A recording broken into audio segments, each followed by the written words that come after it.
Hello everyone. मेरा नाम अमित रत्नाकर है और रत्नाकर स्टडी कॉर्नर में आपका बहुत बहुत स्वागत है। आज हम लोग क्लास 10 से second chapter long walk to freedom का थर्ड पार्ट पढ़ेंगे। इसके दो पार्ट्स हम पहले ही कर चुके हैं और लास्ट पार्ट में हमने यहाँ तक पढ़ लिया था। तो चलिए इसको आगे शुरू करते हैं। It is from this comrades in the struggle that I learn the meaning of courage. Comrades मतलब रहता है कंपेनियन, साथी, आपके साथी या सहयोगी।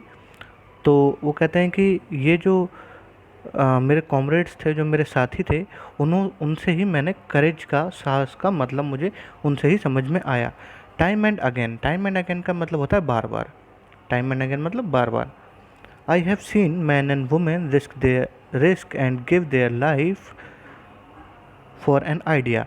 तो मैंने बार बार देखा था कि जो मेंस थे, वुमेन्स थे, वो उन्होंने अपनी ज़िंदगी दांव पे लगा दी थी।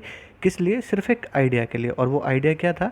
वो लोग चाहते थे कि जो उनके देश में ये एक जो प्रथा चल रही है भेदभाव वाली, इसको ख़त्म किया जाए। ठीक है। I have seen man stand up to attacks and torture without breaking. मैंने देखा कि लोग जो थे वो स्टैंड अप मतलब खड़े हो गए थे किसके खिलाफ? अटैक्स के खिलाफ, जो उन पे हमले होते थे उनके खिलाफ। और टॉर्चर, जितना उनको टॉर्चर किया जाता था, परेशान किया जाता था, उनके खिलाफ वो खड़े हो गए थे विदाउट ब्रेकिंग, बिना टूटे हुए। Showing a strength and resilience that defies the imagination. ठीक है। तो क्या कर रहे थे कि एक स्ट्रेंथ दिखा रहे थे, एक मजबूती दिखा रहे थे और रेजिलेंस दिखा रहे थे अपना। रेजिलेंस मतलब रहता है वैसे तो एक लचीलापन है यहाँ पे। वो ये दिखा रहे थे कि हम देखिए इतने लचीले हो चुके हैं। लचीले का मतलब यहाँ पे ये है कि आप जितना मर्जी हम पे अत्याचार कर लो, लेकिन हम नहीं टूटेंगे आपके आगे। That defies the imagination. Defies का मतलब होता है कि ललकारना या चुनौती देना। तो एक तरीक़ा से उनको वो चुनौती दे रहे थे, ललकार रहे थे कि आप जितना मर्जी हम पे, आप अपनी इमेजिनेशन जो है, आपकी जो सोच है, उससे भी ज़्यादा अत्याचार कर लो, फिर भी हम नहीं टूटने वाले हैं। I learn that courage was not the absence of fear. और मैंने सीखा कि जो करेज है, जो साहस है, वो क्या है? वो अब्सेंस ऑफ फियर नहीं है। ऐसा नहीं है कि जब डर ना हो तब साहस होता है आपके अंदर। But the triumph over it. Triumph मतलब मैंने आपको पहले ही बताया था, विक्ट्री। लेकिन जो साहस होता है वो कैसे होता है कि जब हम अपने डर पे विजय पा लेते हैं, तब तब साहस आता है हमें। The brave man is not who does not feel afraid. एक बहादुर आदमी वो नहीं है जो कभी डरा नहीं, एफ्रेड मतलब डरना, but he who conquers the fear. Conquer मतलब जीतना। लेकिन कौन है वो है जिसने अपने अपने फियर पे, अपने डर पे जीत प्राप्त कर ली है। वो है ब्रेव आदमी इनकी नज़रों में। ठीक है। तो आगे है, इसमें आगे देख लेते हैं इसको। No one is born hating another person because of the colours of the skin और हिज बैकग्राउंड और हिज रिलीजन। हाँ, तो ये कह रहे हैं कि जब भी कोई इंसान जन्म लेता है तो वो किसी को उसके कलर के मतलब स्किन के कलर पे आधार पे, या फिर उसका जो बैकग्राउंड है उसके आधार पे, या फिर उसके जो रिलीजन है मतलब उसका धर्म है उसके आधार पे वो कभी भेदभाव नहीं करता है। एक छोटा बच्चा होगा वो कभी आपके रंग पे या आपके धर्म के आधार पे आप पे भेदभाव नहीं करेगा। People must learn to hate. जो लोग होते हैं वो हेट करना, जो नफ़रत करना सीखते हैं। And if they can learn to hate, और अगर वो हेट करना यानी कि नफ़रत करना सीख सकते हैं, they can be taught to love, तो उन्हें प्यार करना भी सिखाया जा सकता है। For love comes more naturally to the human heart. और क्योंकि ऐसा क्यों हो सकता है? क्योंकि जो लव है वो ह्यूमंस के लिए एक ज़्यादा नेचुरल थिंग है। जब बच्चा एक कोई पैदा होता है तो वो सबको एकदम प्यार से देखता है, सबकी तरफ देख के मुस्कुराता है, एकदम खुश रहता है, वो सबसे प्यार से रहता है। वो किसी से मतलब एकदम हेट नहीं करता किसी से।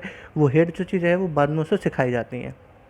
जब वो धीरे धीरे मनुष्य के बीच में रहता है तब उसे पता चलता है कि मुझे कैसे लोगों से नफ़रत करनी है, अमीर हैं, गरीब हैं, काले हैं, गोरे हैं, किन किन लोगों से नफ़रत करनी है। ये चीज़ वो बाद में अपने आसपास के माहौल के हिसाब से सीखता है। For human heart then it's opposite. हाँ, वही बता रहे हैं कि ये बिल्कुल उसका अपोजिट था। Even in the grimmest times of prison. Grimmest मतलब रहता है एकदम बहुत ही ज़्यादा डरावना, कह सकते हैं, डरावना, भयानक। तो कह रहे कि जब मैं प्रिजन में था, जब मैं जेल में था, तो जो एकदम सबसे ग्रिमेस्ट टाइम था, सबसे ज़्यादा डरावना समय भी था। When my comrades and I were push to our limits. जब मेरे साथियों को और मुझे हमारी एकदम लिमिट्स तक पुश किया गया था। लिमिट्स तक पुश करने का मतलब है कि बेहिसाब अत्याचार किए गए थे। I would see a glimmer of humanity in one of the guards. Glimmer मतलब रहता है कि छोटी सी हल्की सी चमक। तो कहते हैं तभी भी उस टाइम भी क्या होता था कि जब हम लोगों पे बहुत ज़्यादा अत्याचार करते थे, उस वक्त भी जो वहाँ गार्ड्स रहते थे, तो कोई ना कोई ऐसा गार्ड होता था जिनकी आंखों में मुझे एक थोड़ी सी मानवता, ह्यूमैनिटी जो है, वो थोड़ा सा मानवता उनकी आंखों में मुझे दिख जाती थी। Perhaps just for second, perhaps का मतलब शायद, कि शायद भले वो एक सेकंड के लिए ही हो, लेकिन दिख जाती थी। But it was enough to reassure me and keep me going. लेकिन ये क्या था, ये मेरे लिए, ये रीअश्योर करने के लिए, रीअश्योर मतलब यकीन दिलाना, तो मेरे लिए यकीन दिलाने के लिए ये चीज़ काफ़ी थी। Man's goodness is a flame that can be hidden but never extinguished. तो ये क्या, एक क्या यकीन दिलाने के लिए काफ़ी थी कि जो मेंस की जो गुडनेस है, जो अच्छाई है जो आदमियों की, वो क्या है, वो एक फ्लेम है, वो एक आग की ज्वाला की तरह है, जिसको क्या होता है, दैट कैन बी हिडन, जिसको छुपाया तो जा सकता है लेकिन कभी भी एक्सटिंग्विश नहीं किया जा सकता। एक्सटिंग्विश मतलब बुझाना। तो उसको आप, जो आदमियों के अंदर जो ज्वाला है अच्छाई की, उसे आप भले छुपा दो, कोई दिक्कत नहीं, छुप तो सकती है वो, लेकिन हमेशा के लिए आप उसे बुझा नहीं सकते, बिल्कुल ख़त्म नहीं होगी वो। तो ये वो कहते हैं, आगे है, in life every man has twin obligations. Obligations मतलब रहता है कर्तव्य। हर मनुष्य के ज़िंदगी में दो कर्तव्य रहते हैं। ट्विन मतलब डुअल, है ना, डुअल या ट्विन मतलब एक ही बात है, दो कर्तव्य रहते हैं। ऑब्लिगेशंस टू हिज फैमिली, पहला कर्तव्य क्या होता है, वो उसका उसके परिवार के प्रति होता है। टू हिज पेरेंट्स, अपने माता पिता के प्रति। To his wife and childrens, अपनी पत्नी अपने बच्चों के प्रति। And he has an obligation to his peoples, his community, his country. और जो दूसरा उसका ऑब्लिगेशन है, दूसरा कर्तव्य है, वो होता है उसका अपने लोगों के खिलाफ, अपने लोगों के लिए, अपने समाज के लिए, कम्युनिटी के लिए, अपने कंट्री, अपने देश के लिए। In a civil and human society, एक सभ्य और मानवीय सोसाइटी में, each man is able to fulfil those obligations. तो जो एक सभ्य समाज है, वहाँ पर क्या होगा कि एक नॉर्मल आदमी है, वो अपने दोनों ही ऑब्लिगेशन, दोनों ही कर्तव्य पूरे करने के लिए मतलब इतना सक्षम होता है कि अपने दोनों ही कर्तव्य को पूरा कर सकें, according to his own inclinations and ability. Inclinations का मतलब रहता है इच्छा या पसंद, और एबिलिटी का मतलब रहता है अपनी योग्यता। तो वो अपनी योग्यता और अपनी इच्छाओं के हिसाब से दोनों ही कर्तव्यों को पूरा कर सकता है। But in a country like south Africa, लेकिन एक ऐसा देश जो मतलब साउथ अफ्रीका के जैसा है, it was almost impossible for a man of my birth and colour to fulfil both of this obligations. तो एक ऐसा मनुष्य जो कि मेरे रंग का या मेरे जैसा है, उसके लिए ये दोनों ही ऑब्लिगेशंस पूरे करने बहुत ही ज़्यादा मुश्किल हैं। In South Africa, a man of colour who tempted to live as a human being was punished and isolated. Isolated मतलब होता है अलग थलग कर देना। तो एक जो साउथ अफ्रीका में जो एक जो मतलब कलर्ड लोग हैं, जो काले लोग हैं, अगर वो एक नॉर्मल इंसान की तरह जीना चाहें तो क्या किया जाता है, उनको पनिश किया जाता है, मतलब उनको सज़ा दी जाती है और उनको आइसोलेट कर दिया जाता है, अलग थलग कर दिया जाता है। In South Africa, a man who tried to fulfil his duty to his peoples was inevitably ripped from his family and his home and was forced to live a life apart। South Africa में एक आदमी जो कि अपनी duty fulfil करना चाहता है, अपनी ड्यूटी को अपने लोगों के प्रति, उसे क्या किया जाता है, इनएबिटेबली, मतलब इनएबिटेबली का मतलब रहता है कि डेफिनेटली, अनिवार्य रूप में, ठीक है। तो इनएबिटेबली का मतलब है डेफिनेटली या अनिवार्य रूप में।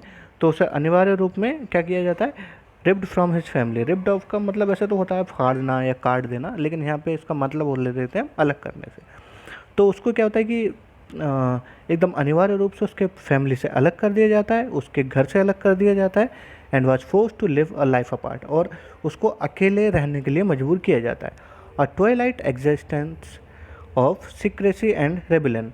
ट्वाइलाइट एग्जिस्टेंस, ट्वाइलाइट एग्जिस्टेंस का मतलब होता है अजीब गरीब परिस्थिति या एकदम अज्ञात परिस्थिति, जिसके बारे में कोई जानता नहीं हो। तो क्या होता है कि जब आप ऐसा करते हैं तो आपको क्या करते हैं कि वो लोग रिबेलियन घोषित कर देते हैं। रिबेलियन मतलब होता है विद्रोही। तो आपको रिबेल मतलब होता है विद्रोही, रिबेलियन मतलब होता है कि राजद्रोह के रूप में आपको एक बता देते हैं कि भाई ये तो देश के खिलाफ बोल रहे हैं। इनको क्या करते हैं कि एक देशद्रोही घोषित करके उनको एकदम अलग थलग करके, उनकी फैमिली से अलग करके कहीं जेल वेल में डाल दिया जाता है। I did not, I did not in the beginning choose to place my peoples above my family. शुरुआत में मैंने अपने जो लोग हैं, जो अपने पीपल्स हैं, जो देश के लोग हैं, उनको अपने फैमिली से ऊपर नहीं रखा था. But in attempting to serve my peoples, लेकिन अपने लोगों को सर्व करने की, उनकी सेवा करने की इच्छा में, I found that I was prevented from fulfilling my obligations. Prevented का मतलब होता है मना करना या रोकना. तो मैंने पाया कि मुझे रोक दिया जा रहा है मेरे ऑब्लिगेशंस को पूरा करने के लिए. और कौन से ऑब्लिगेशंस थे? As a son, a brother, a father and a husband. तो जब मैंने अपने लोगों की मदद करने की कोशिश की, उनके बारे में मैंने जब आवाज़ उठाई, तो मैंने देखा कि मुझे भी, इनको भी, आपने शुरू में हमने पढ़ा ही था कि 30 साल के लिए जेल में डाल दिया गया था. तो वही वो कह रहे हैं कि मैंने ये देखा है कि ना कि मतलब मैंने जब अपने लोगों की मदद करने की कोशिश की, तो मुझे अपने जो परिवार है उसकी जो ऑब्लिगेशंस थे, उसके प्रति जो मेरे कर्तव्य थे, उनको भी पूरा करने से रोक दिया गया. क्योंकि इनको उठा के जेल में डाल दिया गया था, इसलिए ये ऐसा कह रहे हैं कि इनको भी वो कर्तव्य पूरे करने से रोका गया. ठीक है. I was not born with a hunger to be free. मैं एक आज़ादी की भूख के साथ पैदा नहीं हुआ था. ठीक है.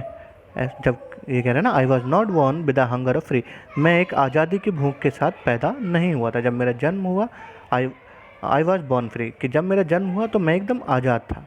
ठीक है. Free in every way that I could know, हर उस तरह में मैं आज़ाद था जो कि मैं जानता था. Free to run in the fields near my mother's hut, और जो मेरी माँ के झोपड़ी के पास जो खेत थे, वहाँ मैं दौड़ने के लिए एकदम आज़ाद था.